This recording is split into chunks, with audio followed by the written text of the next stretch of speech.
How to Eat a Guayaba from When I Was Puerto Rican by Esmeralda, Santiago. A ship that doesn't sail never reaches port. There are guayabas at the shop and save. I pick one the size of a tennis ball and finger the prickly stem end. It seems familiarly bumpy and firm. The guayaba is not quite ripe. The skin is still a dark green. I smell it and imagine a pale pink center, the seeds tightly embedded in the flesh. A ripe guayaba is yellow. Although some varieties have a pink tinge, the skin is thick, firm, and sweet.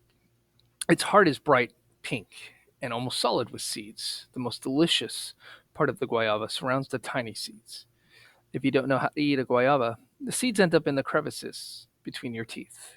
When you bite into a ripe guayaba, your teeth must grip the bumpy surface and sink into the thick, edible skin without hitting the center. It takes experience to do this, as it's quite tricky to determine how far beyond the skin the seeds begin.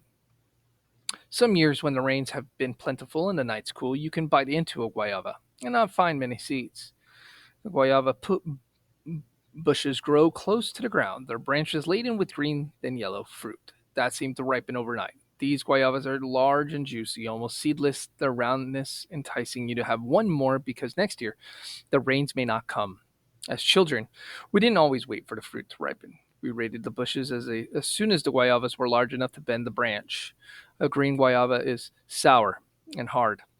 Your bite, you bite into it at its widest point because it's easier to grasp with your teeth. You hear the skin, meat, and seeds crunching inside your head while the inside of your mouth explodes in little spurts of sour. You grimace, your eyes water, and your cheeks disappear as your lips purse into a tight O. But you have another, and then another, enjoying the crunching sounds, the acid taste, the gritty texture of the unripe center. At night, your mother makes you drink castor oil, which she says tastes better than a green guayaba. That's when you know for sure that you're a child and she has stopped being one.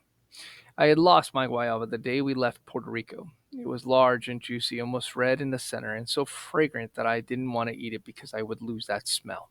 All the way to the airport, I scratched at it with my teeth, making little dents in the skin, chewing small pieces with my front teeth, so that I could feel the texture against my tongue, the tiny pink pellets of sweat.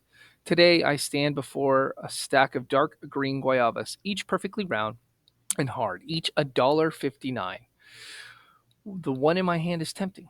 It smells faintly of late summer afternoons and hopscotch under the mango tree. But this is autumn in New York, and I'm no longer a child. The guayaba joins its sisters under the harsh fluorescent lights of the exotic fruit display.